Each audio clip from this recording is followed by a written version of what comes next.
I want to show you today how to put your wonderful imagination right into the feeling of your wish fulfilled, and let it remain there and fall asleep in that state. And I promise you from my own experience, you will realize the state in which you sleep if you could actually feel yourself right into the situation of your fulfilled desire and continue therein until you fall asleep.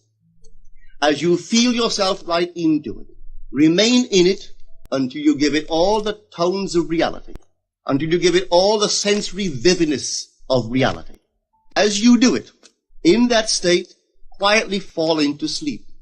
And in a way you will never know, you could never consciously devise the means that will be employed, you will find yourself moving across a series of events leading you towards the objective realization of this state.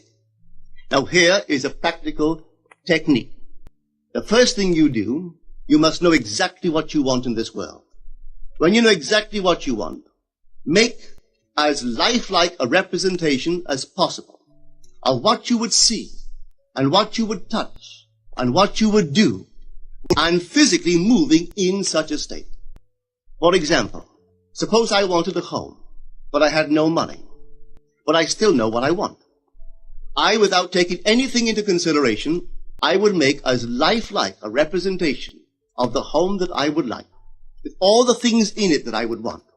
And then, this night, as I would go to bed, I would, in a drowsy, sleepy state, the state that borders upon sleep, I would imagine that I am actually in such a house, that were I to step off the bed, I would step upon the floor of that house. Were I to leave this room, I would enter the room that is adjacent to my imagined room in that house.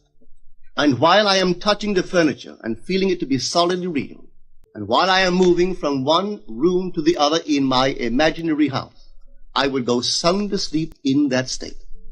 And I know that in a way I could not consciously devise, I would realize my house. I have seen it work time and time again.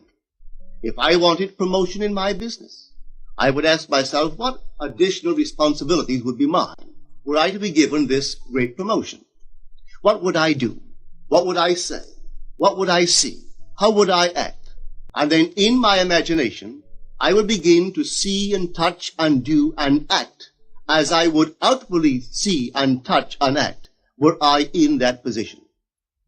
If I now desired the mate of my life, were I now in search of some wonderful girl or some wonderful man, what would I actually find myself doing that would imply that I have found my state?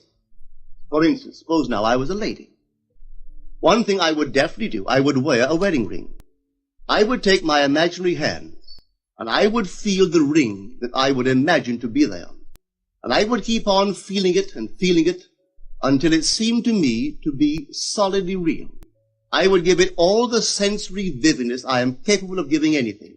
And while I am feeling my imaginary ring, which implies I am married, I would sleep. This story is told us in the Song of Songs, or the Song of Solomon. It is said, "At night on my bed, I sought him whom my soul loveth. I found him whom my soul loveth, and I would not let him go until I brought him into my mother's house, right into the chamber of her that conceived me." If I would take that beautiful poem and put it into modern English, into practical language, it would be this. While sitting in my chair, I would feel myself right into the situation of my fulfilled desire. And having felt myself into that state, I would not let it go. I would keep that mood alive, and in that mood, I would sleep. That is, taking it right into my mother's chamber, into the chamber of her that conceived me. You know, people are totally unaware of this fantastic power of the imagination. But when man begins to discover this power within him, he never plays the part that he formerly played. He doesn't turn back and become just the reflector of life. From here on in, he is the affecter of life. The secret of it is to center your imagination in the feeling of the wish fulfilled and remain therein.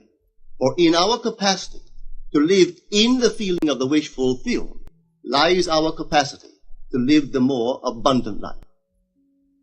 Most of us are afraid to imagine ourselves as important and noble individuals, secure in our contribution to the world, just because at the very moment that we start our assumption, reason and our senses deny the truth of our assumption. We seem to be in the grip of an unconscious urge, which makes us cling desperately to the world of familiar things and resist all that threatens to tear us away from our familiar and seemingly safe moorings. But I appeal to you to try it. If you try it, you will discover this great wisdom of the ancients, for they told it to us in their own strange, wonderful, symbolical form.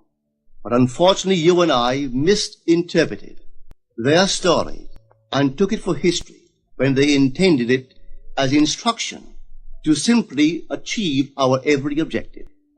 You see, imagination puts us inwardly in touch with a world of states.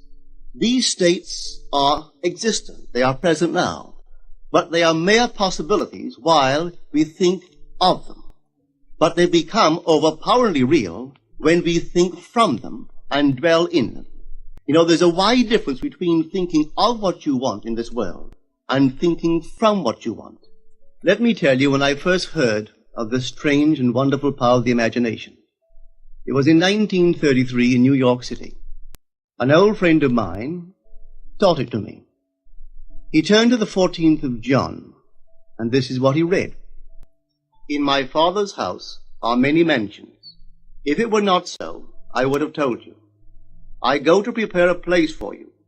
And if I go and prepare a place for you, I will come again and receive you unto myself, that where I am, there ye may be also. He explained to me that this central character of the Gospels was human imagination. That mansion was not a place in some heavenly house, but simply my desire. If I would make a living representation of the state desired, and then enter that state and abide in that state, I would realize it.